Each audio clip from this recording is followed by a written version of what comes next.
Rest in peace, Nipsey Hussle. But let's get on with this video, man. One thing that I'm very fortunate about when it comes to YouTube is that I get a ton of engagement on my videos. So I get a lot of comments. And sometimes I'll get a comment from a complete stranger and I gotta ask myself, does this person know me in real life? Because this comment is so accurate that there's no way that he's just basing that just off watching my videos, you know what I mean? So I gotta like ask myself, who is this guy? He must really know me. Maybe I went to school with him. It's crazy, man. Like some of these comments be that on point, you know? Case in point, last week I made a video where I was answering some questions, and the main question was, how do I feel about Magnani? Like, where do I rank them on a scale of 1 to 10? And I rate them a 2. Actually, it was a 2 or a 3, so let's just call it a 2.5 out of 10, you know what I mean? Because, you know, that's just how I feel. And one of the comments that came in was a dude named Husam Nasir. And he goes, to be honest with you, I think you said what you said because they didn't send you a free pair of shoes like other brands.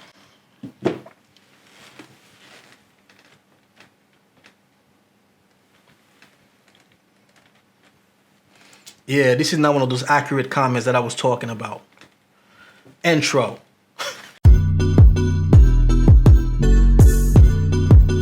You should come rolling my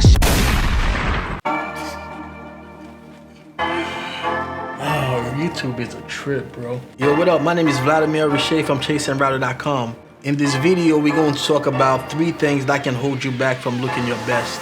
It's 2021, man. Let's try to keep these things in 2020 moving forward, you know what I mean? Number 1 is thinking that you're a know-it-all. And that's the thing with menswear. Well, that's really with life in general. You can never really stop learning. The crazy part about it is those dudes that think that they know it all are the ones that usually don't really know that much. It's funny how those things work, right? Just to give you an example, I remember when I worked in the menswear industry, that was years ago. Back then, I didn't even really know that much, but I knew more than most guys because most guys don't really know anything at all. I'm not saying that to brag, I'm just telling you how it is. I went to this dude's house, he was a professional athlete, so I went to his house to take his measurements so I can make him a couple custom suits and shirts. The whole time he was just talking, man. He just wouldn't really let me talk. He was trying to finish my sentences. It was crazy, man. It's like you hired me to do a job, but you won't let me do the job. And that's one sure way for you to get stuck in one spot and not improve at all because you know everything already. Even with me, I'm here giving advice on YouTube about menswear. I don't know it all. I still listen to other people. Like, I know what I like. You know, somebody's trying to tell me that my suit should be more fitted.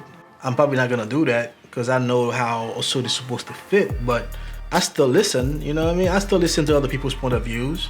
Like my friends and I, we bounce ideas off of each other all the time. Like, what's the best color tie to wear with this suit? You can never really know it all, man. Once you stop learning, that's when everything ends. So I still read about menswear. I still talk to other people. Like my tailor, for example. This dude's been at his shop for, I think, like 53, 54 years. Of course, I'm gonna pick his brains, man. Like, are you kidding me? It's like I have a wealth of knowledge here and I'm not gonna use it. I was talking to him about it and he's telling me that there's some guys that come in there and they're telling him how to do his job. Of course you're gonna tell the guy, here's how you want for your stuff to fit, but you can't talk to a tailor like you know more than him about how the thing is supposed to be done. That's his craft, this is what he does. So that's what I'm saying, man. Sometimes you just gotta chill and listen to other people's point of views. You don't know it all, bro. So if you really wanna improve your game, you just gotta listen. It's number 1. The second thing that can hold you back from looking your best is not being able to take criticism. Nobody's perfect. Me personally, I don't really say anything to anyone unless they ask me for my opinion because I know how guys are. But that's the thing, a lot of people do ask me for my opinion. I usually ask them, are you sure you really want my opinion? They're like, yeah, of course I want your opinion. That's why I'm asking you. And then when I proceed to tell them, okay, this should be like this in my eyes and this should be like that, then it's a problem. They're like, yeah, well, that's your style and that's my style. Yeah, I get that. We all individuals, you know what I'm saying? If somebody like pick lapels, they like pick lapels. It is what it is. I don't like them, but you like them. That's cool. You're not all supposed to look the same. Everybody's supposed to have their own taste. If we all look the same, that would be pretty boring, man. But if I think that your suit is too tight and you're asking me, how do I feel? I'm going to mention that your suit is too tight, man. Don't tell me that's just your style. That's not really a style thing. I mean, you can wear whatever you want. I'm not gonna tell you not to wear it, but you're asking me my thoughts. Your suit don't fit, man. And you should be able to take that, especially if you're going to be asking me for my thoughts. I'll give you another example, like on Styleforum, which is a forum where guys congregate and talk about menswear. People post their outfits or what have you. And sometimes some new guys come in the thread, they'll post their outfit, and then if anybody says anything to them about it, they get really upset. you're posting your pictures on the internet and you don't expect for other guys to chime in, especially on a forum where there's so many style enthusiasts. You're never really going to improve if you can't take criticism. You should be able to take it with a grain of salt and keep it moving, man, and then think about it like, is this guy really trying to help me? Usually on a forum like Style Forum, we're trying to help. But it's like, how you going to go on a forum where you're posting pictures and asking for advice, and then when somebody gives you said advice, you get mad? I don't know, that doesn't really make a lot of sense to me, man.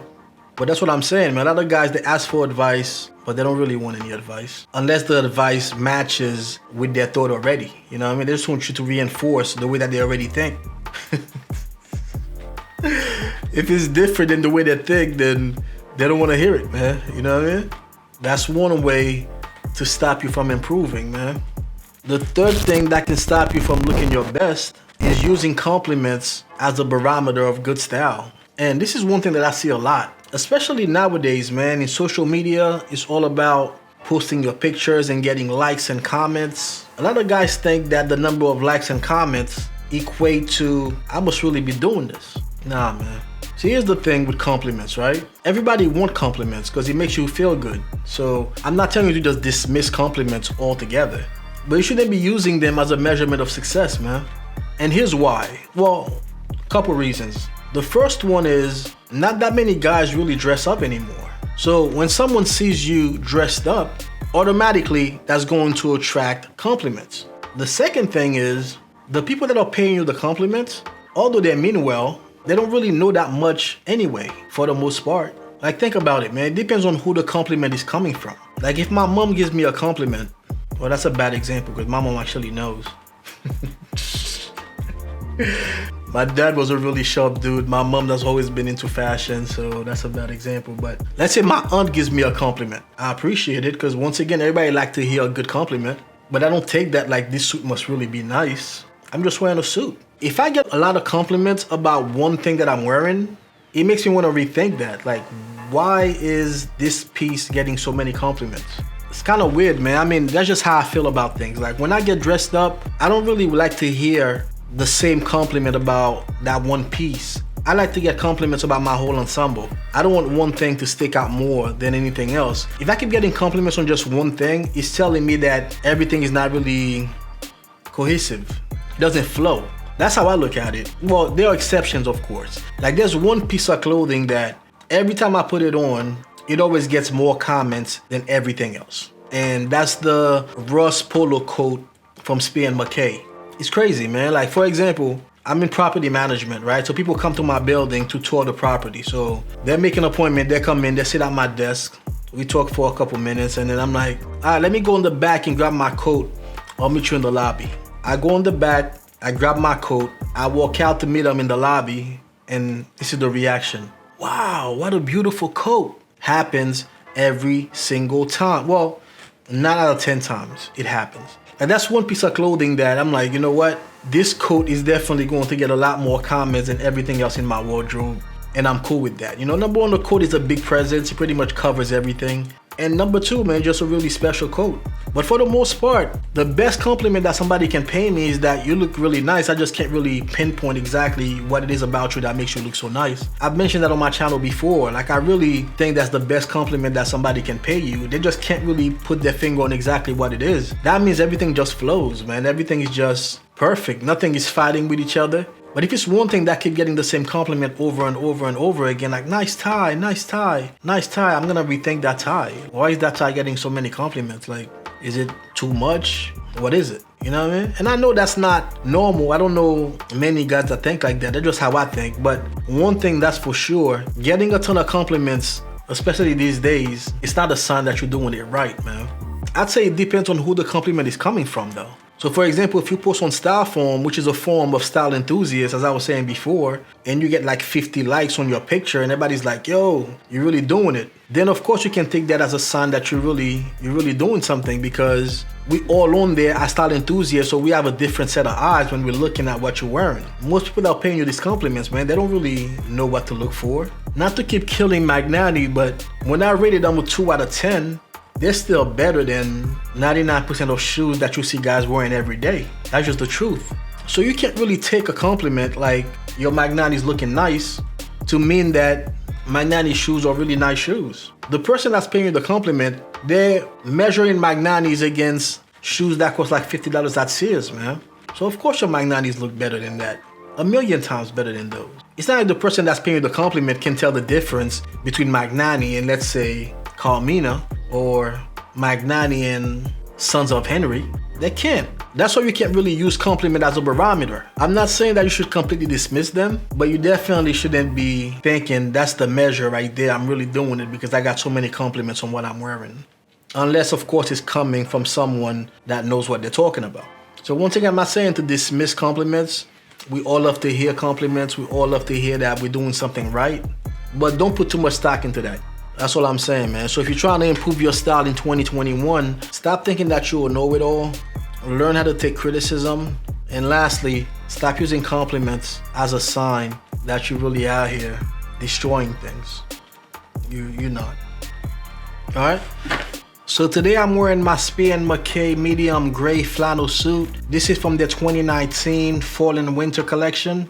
The good thing is, even though they don't currently have this in stock, Spier & Mackay has a great custom program where you can choose this fabric and make a suit out of it. This is a VBC fabric. The shirt is a custom white shirt, also from Spier & Mackay. If you're not familiar, I have a 20% off code in the description that I always include with every video. All you have to do is enter that referral code when you're creating your Spier & Mackay account, and you get 20% off your first order. The tie is an Ancient Matter tie from Shibumi. This is from their 2018 fall and winter collection. And it's an Ancient Matter tie. They no longer have this. But Shibumi, like Spier & Mackay, also has a custom program. So if there's something that they don't have currently in stock, you can possibly get it made. And just like Spier & Mackay, I also have a code for Shibumi, and that's VLAD10, VLAD10, and you get 10% off any tie in their collection.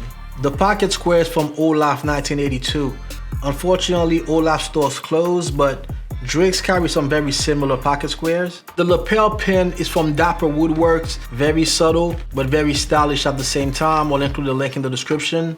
Wrist check. The watch is my 1965 vintage Seiko Lord Marvel. And the reason why I bought this watch is because I always wanted a vintage Seiko watch for my year of birth. So therefore, I got this 1965.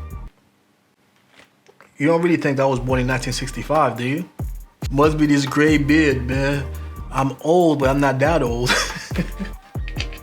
I mean, I do want a 1975 Seiko Lord Marvel, but I believe they stopped making Seiko Lord Marvels in 1975, or was it 1976? One of those years. So there aren't that many from that year, so I'm still looking for one.